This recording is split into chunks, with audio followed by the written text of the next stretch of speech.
Avant tout, j'ai censuré certaines choses sur les screens, donc si ça a l'air un peu truqué, c'est juste moi voulant vous protéger. Vous connaissez le Deep Web? C'est comme le web, mais en différent. C'est mon cousin qui me l'a fait découvrir.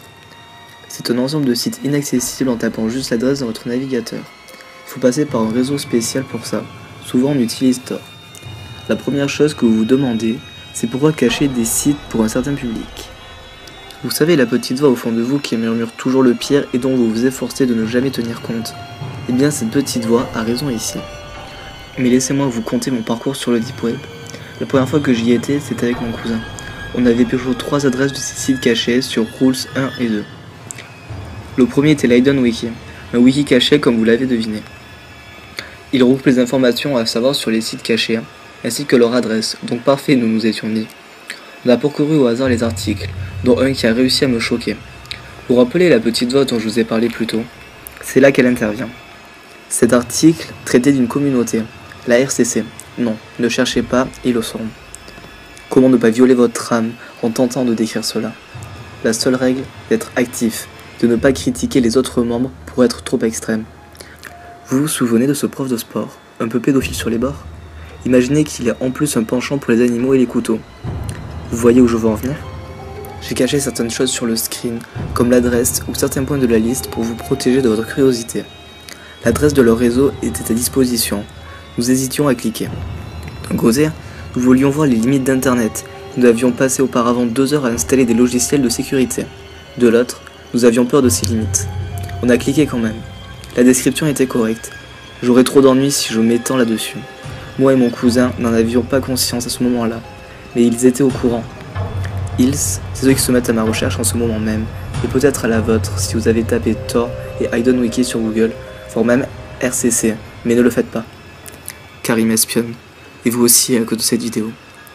Ensuite, on a visité Assassination Market, une board où on met des contrats sur des personnes pour les assassiner. On a un peu regardé les contrats, que du sérieux.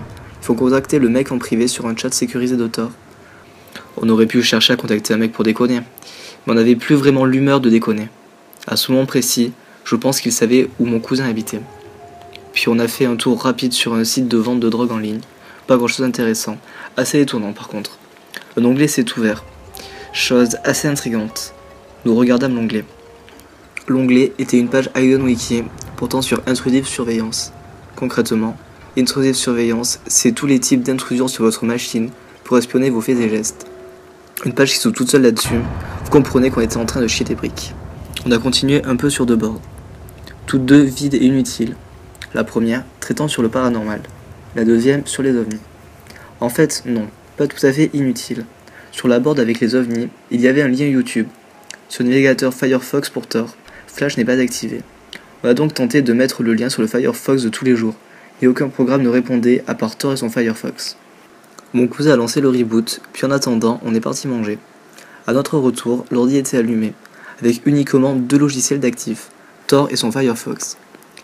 Il y avait plusieurs onglets d'ouverts. Il voulait nous montrer là où nous avions mis les pieds. Il y avait une vidéo, venant de Zoo Necrochan. Pitié, ne cherchez rien à ce sujet. On était horrifiés. On a regardé le début, puis j'ai remarqué que le type parlait en français. Mon cousin a lui remarqué que ce chien n'était pas à n'importe qui. Je voulais juste ne pas y croire. J'étais convaincu que là il faisait une sale blague. Il m'a dit de rester là pendant qu'il cherchait son chien. Bon, il en avait pour 5 minutes, et je ne voulais pas avoir ces bruitages en tête. Je sortis mon iPod et me mis une chanson pour patienter. Il revint lentement, la mine pâle. Voyant son air, je fermai l'onglet avant qu'il me rejoigne. Il ne dit rien d'autre que « Continuons ». Il ne restait que 4 onglets. Nous cliquâmes sur l'un d'eux. Un forum, Violent Fetish. Sur un topic en particulier, le texte est long et parsemé de photos. Je vous traduis le premier paragraphe. Je vous préviens tout de suite que cliquer ne sert à rien. J'ai supprimé les photos et j'ai résumé ce qu'il y a sur le screen. Néanmoins, la petite voix au fond de vous vous y oblige, hein? Voici donc la traduction du screen. Lolita Slave Toy by Pussy Monster. Je crée des petits esclaves sexuels. Dans le cas où vous ne voyez pas de quoi je parle, je m'explique, c'est très simple. Je transforme des petites filles en esclaves sexuels facilement manipulables. C'est ça. Les filles ne peuvent s'enfuir, résister ou le dire à qui que ce soit. Elles n'existent plus que pour votre plaisir sadique. Curieux maintenant? C'est au mot près ce qu'il a écrit. Ces mots me glacèrent d'effroi.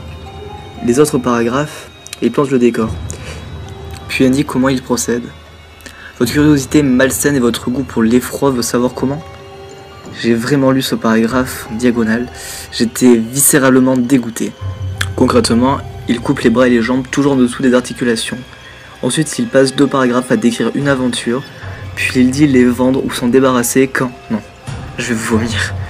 Il termine en proposant d'en vendre aux visiteurs du forum avec des photos.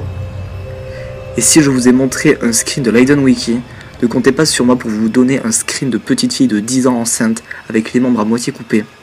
Allez, encore 3 onglets à regarder. Un site d'articles sans nom décrit l'assassinat de personnes s'ayant aventuré sans permission. Mon cousin dit « C'est juste une blague d'hacker. Au pire, juste à formater après.